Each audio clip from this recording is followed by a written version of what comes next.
Most people find the look of photochemical film pleasing. I don't know why, but my personal theory is that most of us grew up with movies shot on film. Our brains learned to associate big budget features with the aesthetics of film. Interestingly, all of the characteristics that make film look like film are really flaws in the technology. Defects that film manufacturers have been trying to get rid of over the years. Grain, color shifts, halation, uneven exposure, gate weave, blooming, just to name a few. Today, I'm going to have a closer look at the DaVinci Resolve plugin that puts all the flaws of chemical film in your digital video. Don't go away. This is a Cineди review, supported by B&H and CVP. Modern digital cameras, when used correctly, are better in truthfully capturing reality than film ever was. But capturing reality accurately is rarely a filmmaker's goal. We usually want to create a stylized interpretation of reality. Going for a film look is one option. There are various ways to make video look like film, but none more comprehensive and fine-grained than Dehancer Pro from the folks at Dehancer.com. Dehancer Pro is a powerful film emulation aimed at professional colorists with tons of options and a bit of a learning curve. It's certainly not a one-button plugin that you can slap on and forget. But if you carefully balance all the tools, the results are awesome. Before we start, let's talk about some basic stuff. This project is set up with the DaVinci Resolve YRGB Color Science. You can also use the plugin natively with ACES. If you want to use it in YRGB Color Managed, you would have to add your own color space transforms for the plugin to work correctly. I have a sequence here which consists of a couple of different shots from various cameras. I have transformed all of the material to the timeline color space using the camera manufacturer's original LUTs. A quick tip at this point: bring consistency to your material first and then apply your look on top of that. That saves you tons of times later because you don't have to fiddle with the look plugin as much from shot to shot. For demonstration's sakes, I have done a quick grade on all of these shots. So now we are ready to apply the plugin. Let's go to this first shot here with the color chart. The plugin lives in the OpenFX panel at the very bottom. Here it is. Normally I would just take the plugin and drag it to the flow, but as you can see, it immediately affects the image because it has preset settings built in. In order to show you what the plugin really does, I have prepared my own version right here and I use this instead. It's the same plugin with all the effects turned off. When I switch off the node and switch it back on, you see nothing changes, so it doesn't do anything yet. This way we can look at every single setting and you'll immediately see what happens. The controls in the OpenFX panel are ordered in a way so that the effects are added in the right order from top to bottom. In the input section at the very top, you have to tell the plugin what color space it will receive. In our case, this is Rec 709, so we don't touch it. You could choose Rec 2020 or ACES here as well, or you can choose one of the supported camera profiles. In our case, we stick with Rec 709. The two sliders down here, defringe and defringe radius, deal with chromatic aberrations, and we're going to ignore those for this little demo. The next section, the film section, is where it gets interesting. You get to choose what film stock you want to emulate. I have chosen Kodak Vision 350D, which is a film stock I used quite a bit back in the day when I was still shooting film. But you have a ton of other options in here that can keep you busy a whole afternoon. Let's switch the tool on and we can immediately see our image is affected. The push-pull slider in the film section simulates what happens when you deliberately under or overexpose this very film stock and then bring it back during processing to correct exposure. If you go on the push side, it's going to get a little colder, and if you go on the other side, it's going to be a bit warmer in this case, but we're going to stay at the preset setting. Close this up and move on to the next tool. Switch it on. Doesn't have any effect yet. It's called Expand, and what it does is lets you set the black point and the white point of your image. If you look down in the waveform, you can see that the darker parts get bunched up against the 0 line and the lighter parts get bunched up against the 100 line. If you look closer, you can see that there is a soft roll-off. We're gonna reset this because I like the contrast as is. Close up the Expand tool and move on to the Print tool. We are going to finesse our look here. Gotta switch it on first. Bring up the exposure a wee bit. Dial in some more contrast. And we also have the option to reduce the saturation, which I'm not going to do here. If you tick this box, you will see that the contrast flattens out a bit. That simulates the dynamic range of real analog film material. I don't like it in this case, so I tick it off. So that was the Print section. We closed that up. And now comes a section named Color Head. Switch on the tool. What you can do with it is adjust the yellow-blue, magenta-green and cyan-red balance of the image independently, or you can gang those 3 sliders together. You can use this tool to, let me just quickly reset that, cool off or warm your image a bit. You can also use it to reduce or introduce color casts.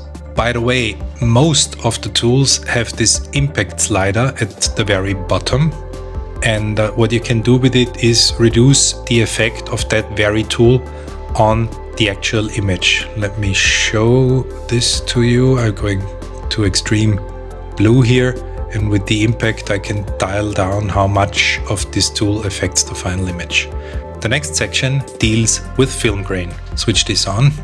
And immediately you can see that the image is grainy and it lost a little bit of sharpness. That's because I went to the extreme with those 2 values, the size and the amount of grain, to show you something. If you look closely at the lines around those colored squares, you can see that the lines actually got a bit rough. If I dial in more grain, it gets even more pronounced.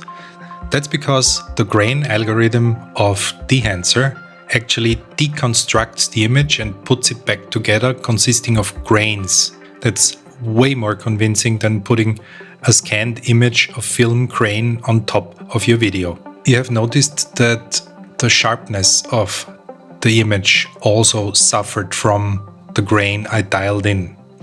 There is one interesting little slider here called Film Resolution, and if you want to have very rough grain but don't want the image to look soft, you can bring back some of the sharpness by moving this slider. The way the image gets defocused based on the strength of the grain is actually how real film would respond. Let's bring this back now to something more decent, like so. The next tool, which is introducing a very iconic but very subtle effect real film exhibits, is called halation. Switch it on. I wanna direct your attention to these highlights on this cup, and I'm going to switch off and on the effect, and you clearly see what's happening there. There's a orange glow added around those highlights. Halation is actually an artifact that happens inside the film strip itself, when light that has passed through the lens, passed through the film, bounces off a so-called halation backing at the back of the film strip and re-exposes the red and, to a much lesser extent, the green layer. This effect can be simulated with this tool. Through a combination of effects in the optical system, meaning the lens, and the film emulsion, very bright areas glow a bit and eat into surrounding darker areas. This effect can be reproduced with this bloom section here. I again have created a setting. Let's see, let's look at this part here. I have created a setting that's a bit exaggerated, but it gives you the idea. Let's switch the tool on, and you can see that bright areas start glowing. Again, you have very fine control, how far the glow spreads, how detailed the glow patches are calculated. You can limit where the glow actually affects the image, or how bright something needs to be affected by the glow, and so on. The next tool is called Vignette, and it does what it says on the tin. It darkens the edges of the frame, recreating the effects of a lens which does not expose the frame evenly. And you can also brighten the edges of the frame if you are so inclined. We're gonna stick with darker edges. Of course, you can adjust the feathering, turn it down so you can see what we are doing, and the aspect ratio of the vignette. In the film breadth section, it's possible to simulate the little inconsistencies film exhibits between frames in contrast, exposure, color shift, and so on. Again, I have exaggerated here a bit. Let's switch it on. Now you can see that the film is slightly flickering. Let's dial that down to something more subtle so that it is more felt than seen. But it definitely helps to sell the effect of chemical film. Let's move on to the next section. It's called gate weave. This effect comes from the film not being 100% precisely positioned by the film camera's mechanical film transport system every time a frame is exposed and the next one is moved into position. I have again exaggerated the effect. So switch it on and press play. Now you can see that the frame is slightly moving. As with all effects, we'll dial that down to make it more subtle. The false color section down here, which is the next section, lets you analyze what you have done so far in false colors. In the output section, there is just one slider that says total impact, and it does what all the other impact sliders do. It reduces the effect it has on the image. In this case, it reduces the effect all the filters combined have on the image. So if we put it to 0, nothing happens. If we put it to 50, half of what we have adjusted happens. Put it back to 100. The last section allows you to export a lot of the look you have created. That's useful for loading it into a camera or a monitor for everyone on set to see. Naturally, artifacts such as grain, bloom, vignette, halation, weave, and breath will not be translated in the LUT. I have now reset the look to what I created before making this little presentation and tweaking around all the little sliders. Again, I want to show you before and after. So that's where we started, and that's how I like to end up. And because of the fact that we have adjusted or graded all the shots to play together well before adding the LUT, I can now add the same look to all of these shots easily.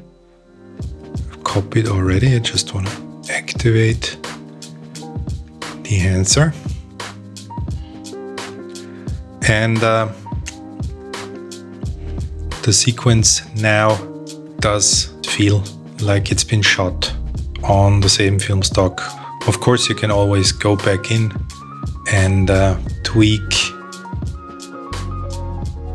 the contrast on that shot a little more, and maybe on that one as well.